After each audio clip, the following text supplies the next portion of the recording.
Sometimes you're just like, I've had enough of everything.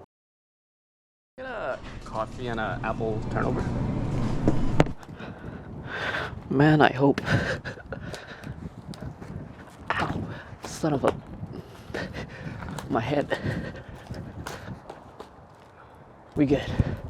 For so long, it's like I've been running away from myself, where on the surface, yes, I've changed. I've attracted healthier partners to my life. I used to be a line cook, a dishwasher. To get to where I'm at now, I should give a damn pat on my back. There was always a sense of something was missing, right? A sense of loneliness where I couldn't fathom what was happening, where every relationship that I've been in, I fall flat on my face. I give 1,000% to them, and somehow, some way, I still feel like I'm not enough. But I'm at the age where I'm like, I can give up my YouTube dreams.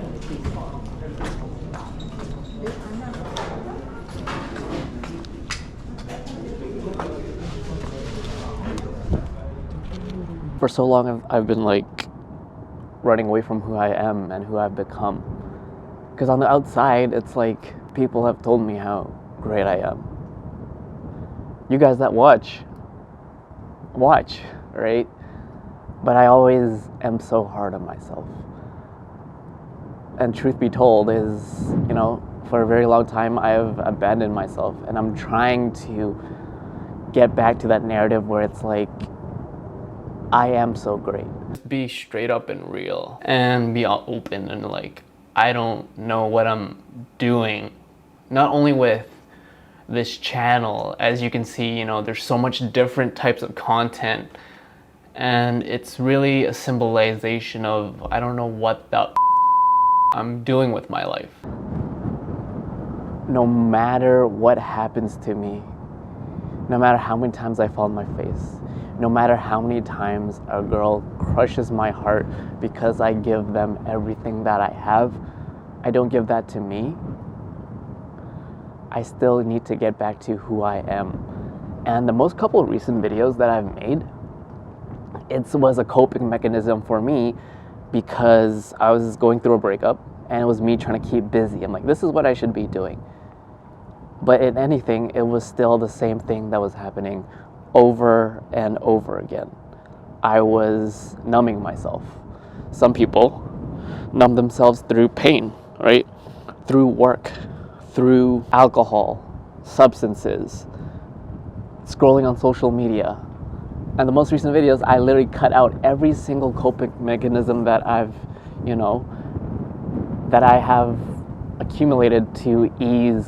But the reality is how I deal with this is literally face whatever that I have head on.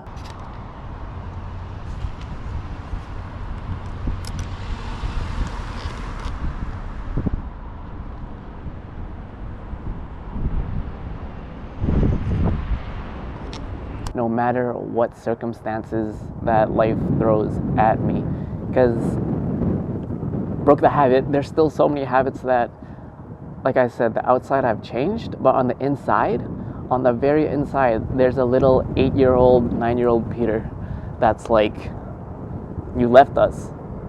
You left us for a really long time. I wanted to prove people wrong, that I was good at making videos, and if I followed what I was good at and really passionate about, that I wouldn't be a failure.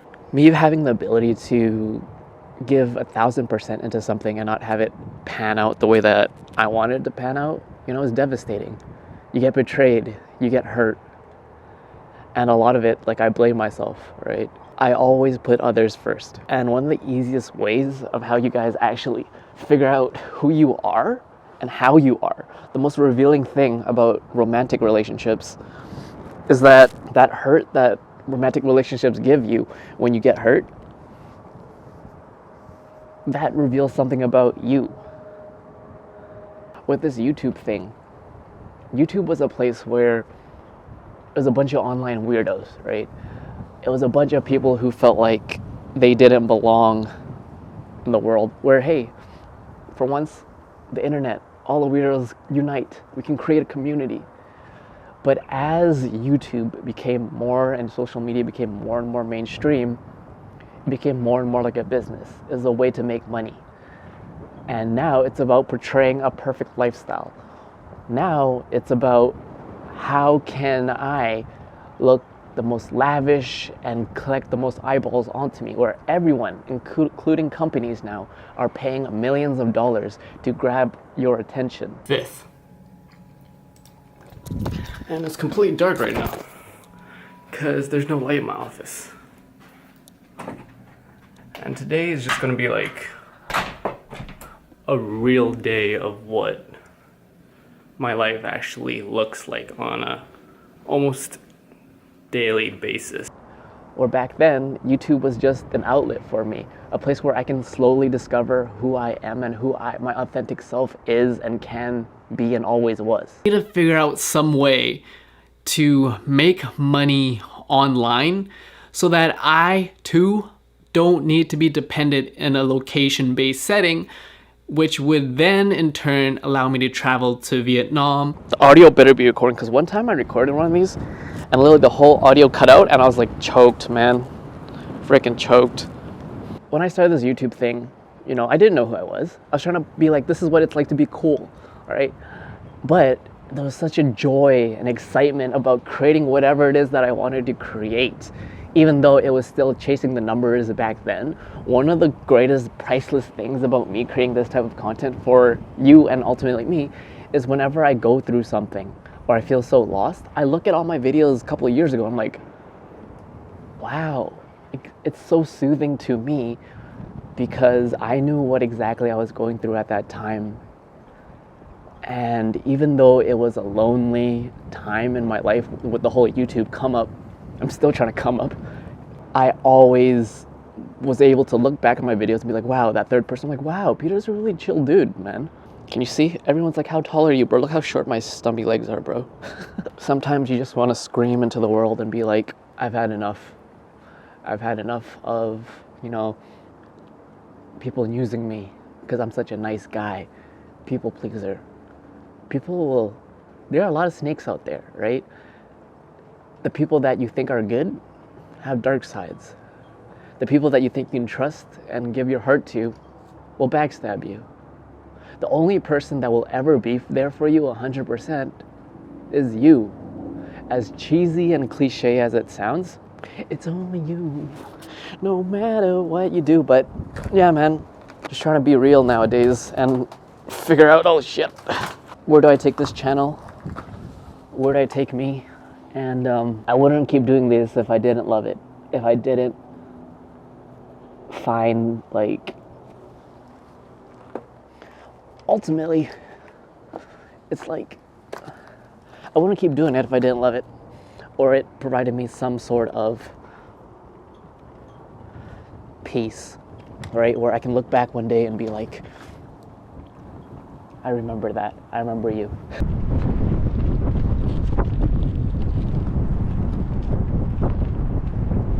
You look at the world and you're like, is anyone going through the same thing that I'm going through? But chances are, probably, right?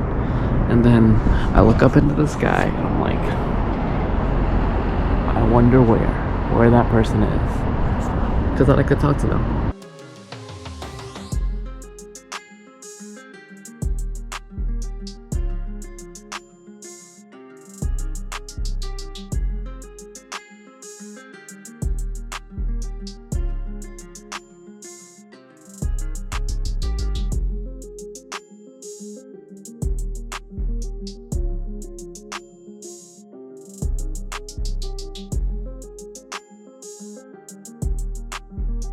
You know, sometimes I don't give myself an ability to feel. You're like, sometimes my life is so hard. But it's like, hey, there's other people that have it worse. So what happens is I shame myself and I don't let myself feel and process things that I need to process. Because I look at my parents, I'm like, wow, their life is so damn hard. Like, I think I have it hard. They've had it much harder. But it doesn't mean that you can't feel whatever it is that you're feeling, right? Because to be ultimately authentic is to feel whatever you feel and put that out into the world, and to not silence your own self before, you know, you even open your mouth, you know?